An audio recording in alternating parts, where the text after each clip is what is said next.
মৰমৰ ছাত্ৰ ছাত্ৰীসকল এডিআৰই গ্ৰেড 4 2024 ৰ বাবে মডেল কুৱেশ্যন পেপাৰ ইংলিছ বিষয়ৰ মই প্ৰস্তুত কৰা আজি দ্বিতীয় ভিডিওটো মই দিব লৈছো আৰু মই প্ৰথম ভিডিওত কোৱাৰ দৰে ইয়াতে ক'ব বিচাৰো যে ইয়াৰ পৰাই কুৱেশ্যন আহিব মই এনেকুৱা ধৰণৰ আভুৱা ভৰা কথা ক'ব বিচৰা নাই কিন্তু মডেলটো এইটো মডেলতে আহিব কাৰণ মই ইয়াত সিলেবাস কভাৰ কৰিছো গতিকে আমি আজি তাৰ ভিতৰত বাকি থকা সেকেন্ড পাৰ্ট এটু প্ৰথম পাৰ্টত আলোচনা কৰাৰ পিছৰখিনি যিখিনি বাকি থাকিছিলে সেইখিনি মই ইয়াত আজি আলোচনা কৰিব বিচাৰিছো তো আজিৰ প্ৰথম কোৱেশ্যনটো আমি ক'ব বিচাৰিছো যে আমাক বিভিন্ন ধৰণে এটু কোৱেশ্যন আহিব পাৰে হোৱাট ইজ কল্ড বুলিও আহিব পাৰে বা ব্ল্যাঙ্ক দি পেলাই একপিনে খালি ঠাই দি পেলাই খুদিব পাৰে মই কোৱেশ্যনটো দি দিছো প্ৰথমটো a group of sheep is called ভেৰাৰ জাকক একেলগে তাৰ মানে কালেক্টিভ নাউন খুদিছে what is the collective noun বুলিও খুদিব পাৰে what is the collective noun of sheep বুলিও খুদিব পাৰে a group of sheep is called বুলিও খুদিব পাৰে হলে বা ডেশ দি পেলাই অফ শিপ বুলিও ক'ব পাৰে তো ইয়াত দিয়া আছে অপচনত স্কুল ফ্লক হাৰ্ড আৰু কলনী তো শিপৰ ভেৰাৰ জাকক কি কোৱা হয় ইয়াত শুদ্ধ অপচনটো ফ্লক যদি খালি ঠাই দি আহিব তেতিয়াহলে আমি খালি ঠাইত ফ্লক অফ শিপ বুলি লিখিব অফ শিপ টু থাকিব ইকুৱেশ্যনত খালি ঠাইটো থাকিব ফ্লক অফ শিপ বা what is the collective noun of sheep বুলি যদি আহে তেতিয়াহলে আমি অকল ফ্লক থকা অপচনটো বাছিব লাগিব তেনেকৈ আৰু আলোচনা কৰিব বিচাৰিছো a group of fish is called কি আছে বুলি কৈছে ইয়াতো একে অপচন আছে স্কুল ফ্লক হাৰ্ড কলনী গতিকে মাছৰ গ্ৰুপটো জুমটো একেলগে কি কোৱা হয় স্কুল বুলি কোৱা হয় হলে আৰু ইয়াৰো তেনেকৈ what is the collective noun of fish বুলি ক'লে স্কুল লিখিম বা ডেশ অফ ফিশ বুলি থাকিলে স্কুল অফ ফিশ হ'ব অৰ্থাৎ আমি স্কুল অপচনটো ইয়াত বাছিব লাগিব তেনেকৈ a group of ant is called ant হলে পৰুৱাৰ জুমটো দলটো কি বুলি কোৱা হয় অপচন বিলাক আছে স্কুল ফ্লক হাৰ্ড আৰু আৰ্মি গতিকে ইয়াত শুদ্ধ অপচনটো অপচন ডিত থকা আৰ্মিটো শুদ্ধ হ'ব তেনেকৈ আৰু এটা আলোচনা কৰিম a group of cattle is called cattle হলে গৰুৰ জাকক একেলগে আমি কি বুলি কম ইয়াত অপচন আছে ফ্লক হাৰ্ড আৰ্মি আৰু কলনী গতিকে এই কিটাৰ ভিতৰত হ'ব ক্যাটেলৰ জাকক আমি কম কি গৰুৰ জাকক হাৰ্ড বুলি কম গতিকে সেই অপচনটো শুদ্ধ হ'ব এনেকুৱা ধৰণৰ কুৱেশ্যন আহিব কালেক্টিভ নাউন খুদি আহিব খালি কুৱেশ্যনৰ টাইপ বেলেগ হ'ব পাৰে মই যিখিনি কৈছো হলে কালেক্টিভ নাউন কি হয় বুলি খুদিব পাৰে বা গ্ৰুপ অফ অমুকক কি কয় বুলি আহিব পাৰে বা আকপিনে খালি ঠাই দিও আহিব পাৰে তাৰ পিছত আৰু বেলেগ টাইপৰ কুৱেশ্যনটো হৈছে choose the suitable determiners to fill up the blank হলে ইয়াত প্ৰথম মই সেন্টেন্সটো লৈছো মানে ডিটাৰমিনাৰ্সও আহিব পাৰে উই হ্যাভ ভেৰি ডেশ ইনফৰমেশন অপচন বিলাক আছে ফিউ লিটল মেনি মাছ এতিয়া ইয়াত যেহেতু ইনফৰমেশন আছে খবৰ হলে তথ্য দিকে এইটো হৈছে এটা আনকাউন্টেবল নাউনৰ আগত কেতিয়াও ফিউ কম বুজাবলৈ মেনি বেছি বুজাবলৈ ব্যৱহাৰ নহয় গতিকে ইয়াত কম বুজালে লিটল আৰু বেছি বুজালে মাছ হ'ব আনকাউন্টেবলত কাউন্টেবল হোৱা হলে ফিউ আৰু মেনিৰ ভিতৰত কম বুজালে ফিউ বেছি বুজালে মেনি বহিব পাৰিলে হেতেন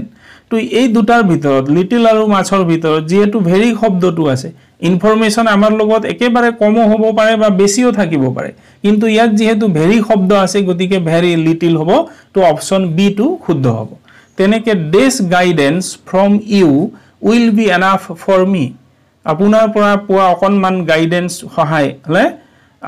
সেইটো মোৰ কাৰণে যথেষ্ট হ'ব তো কাৰোবাৰ ওচৰত মই গাইডেন্স লবলৈ গৈছো অপচন দিয়া আছে লিটল এ লিটল মাছ মোৰ হলে গতিকে লিটল বা ফিউৱে কি বুজায় প্ৰায় নাই নিচিনা বুজায় অৰ্থাৎ নিগেটিভ সেন্স বুজায় নিগেটিভ মিনিং বুজায় তো কাৰোবাৰ ওচৰত মই যেহেতু অকনমান পৰামৰ্শ লব গৈছো গাইডেন্স লব গৈছো তো নিগেটিভ কথা ক'লেটো নহব গতিকে লিটল টো হ'বই নোৱাৰে গতিকে ইয়াত শুদ্ধ অপচনটো বি হ'ব a little guidance from you will be enough for me ইয়াত মাছ শব্দটোও নিমিলিব নাহে ইয়াত বহুত বেছি বুলি ইয়াত প্ৰকাশ কৰিব বিচাৰা নাই আপোনাৰ পৰা অকনমান গাইডেন্সে পোৱা গাইডেন্সে মোৰ কাৰণে বহুত হ'ব সেই অকনমান বুজাবলৈ এ লিটিল টু ব্যৱহাৰ হৈছে হলে আৰু এটা আমি কোৱেশ্চন আলোচনা কৰিম the teacher gives us this useful advice গতিকে অপচন কিটা আছে many few much more এই এডভাইস টু হৈছে কি বস্তু এটা uncountable noun হলে পৰামৰ্শ ইউজফুল এডভাইস কৈছে গতিকে ইয়াত many টু বহিবই নোৱাৰে few বহিব নোৱাৰে এইবিলাক কাউন্টেবল নাউনৰ ক্ষেত্ৰত ব্যৱহাৰ হয় গতিকে much হ'ব পাৰে হলে মোৰ আহিলে অমুকতকৈ বেছি কম্পাৰেটিভ ডিগ্ৰী তুলনা কৰা ক্ষেত্ৰত দুজনৰ ভিতৰত আপোনাৰ পৰা বেছি বুলি বুজাবলৈ হলে মোৰ বহিব ইয়াত আহিব শুদ্ধ অপচনটো হ'ব much useful advice এইখিনি কোৱেশ্চন আৰু এটা টাইপ আমাক প্ৰশ্নত আহিব হয়তো যথেষ্ট অসুবিধা বা হয়তো জটিলো পাব পাৰা কিন্তু মই অকনমান আলোচনা কৰিব বিচাৰিছো কোৱেশ্চনটো এনেকৈ থাকিব choose da correct order to complete the sentence তাৰ মানে ইয়াত তলত যি কিটা অপচন দিয়া থাকিব সেই অপচন বিলাকৰ আমি খজাই লিখিলে খজাই এনেকাকে খজাব লাগিব যে এটা শুদ্ধ অৰ্থ প্ৰকাশ কৰিব পৰা এটা সম্পূৰ্ণ বাক্য হয় তো প্ৰেক্টিছৰ কাৰণে মই দিছো কোৱেশ্চন আহিব পৰীক্ষাত এনেকুৱাও দিয়ে অপচন এ আছে and saw a spotted deer b আছে when I looked up c আছে crossing the open clearing in front of the bungalow aru d ase my concentration was disturbed only once aru yat amak kuntu option shuddho hobo dise b c a d c b a d d b a c aru a d b c etia ami jodi sentence banaboloi jao arambhoni tu endor pora nohoy gotike a thoka option jitu ase 4 numberot hetu ami ekebare minus kori dibo lagibo hale তাৰ পিছত আমি এক নম্বৰত যেটো আছে বিৰ পৰা কেতিয়াবা হোইনৰ পৰা বাক্য আৰম্ভ হ'ব পাৰে তাৰ পিছত সিৰ পৰা আৰম্ভ হোৱা 2 নম্বৰত আছে ক্ৰসিং দা ওপেন ক্লিয়াৰিং এটোও হ'ব পাৰে তো যদি এনেকুৱা হয় তোমালোকে মিলাই চাবা এটুক যদি মই প্ৰথম আহিব বুলি ভাবো crossing the open clearing in front of the bungalow when I look তেতিয়া গৈ গৈ আমাৰ অসুবিধা ক'ত হ'ব ডি অপচনটো ক'ত লিখিম হেইটো অসুবিধা হ'ব গতিকে ইয়াত আসলতে বাক্যটো হ'ব অপচন ডি প্ৰথমে আহিব my concentration was disturbed only once তাৰ পিছত বি আহিব only once when I looked up তাৰ পিছত এ আহিব and saw a spotted deer crossing the open clearing in front of the bungalow মোৰ concentration বা একাগ্ৰতাটো মাত্ৰ এবাৰেই মোৰ ভংগ হৈছিল বা মই সেই একাগ্ৰতাত মই অসুবিধা পাইছিলো ডিস্টাৰ্ব পাইছিলো হলে যেতিয়া মই চাইছিলো আৰু দেখি পাইছিলো এটা স্পটেড ডিয়াৰ দেখি পাইছিলো হলে দাগ দাগ থকা ডিয়াৰ দেখি পাইছিলো জিটু ডিয়াৰে কি কৰিছিলে কেনেকুৱা অৱস্থাত দেখিছিলো ক্ৰসিং দা ওপেন ক্লিয়াৰিং হলে in front of the bungalow বা ঘৰৰ সন্মুখত যেটো খোলা জায়গা আছিল হেইটো পাৰ হৈ আছিল গতিকে ইয়াৰ শুদ্ধ অপচনটো অপচন 3 নম্বৰত থকাটো হ'ব হলে তেনেকে আৰু এটা কৰি চাও সেন্টেন্স এটা A B C D কে ইয়াত অপচন দিয়া আছে where the young men learned to hunt where they fished and bathed there were many forests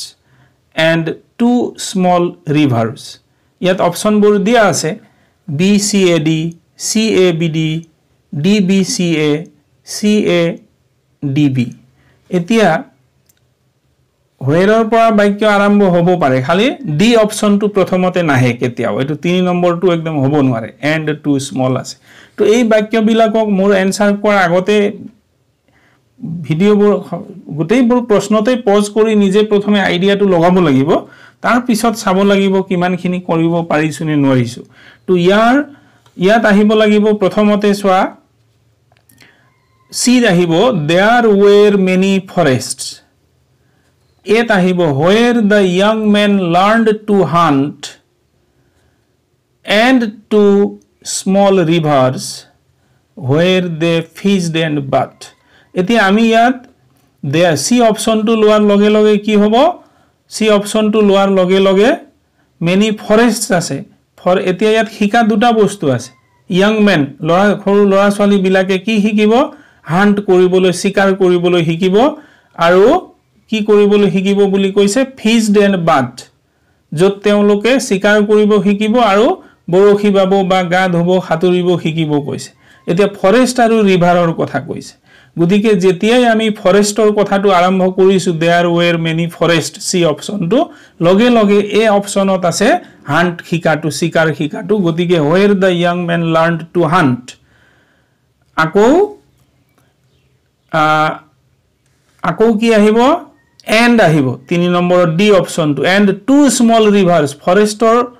পিছত শিকাৰ শিকিছে ফৰেষ্টত তাৰ পিছত দুটা নদী আছে সৰু আৰু সেই নদীত বি অপচনটো ফিশ অৰ্থাৎ বৰশী বোৱা বা মাছ ধৰা আৰু গা ধোৱা শিকে তাত গতিকে শুদ্ধ অপচনটো ইয়াত আহিব অপচন 4ত আছে C A B D D B C A D B 4 নম্বৰ অপচনটো এনেকে মিলাই চাবা কৰিব পাৰিবা আৰু মই ভাবিছো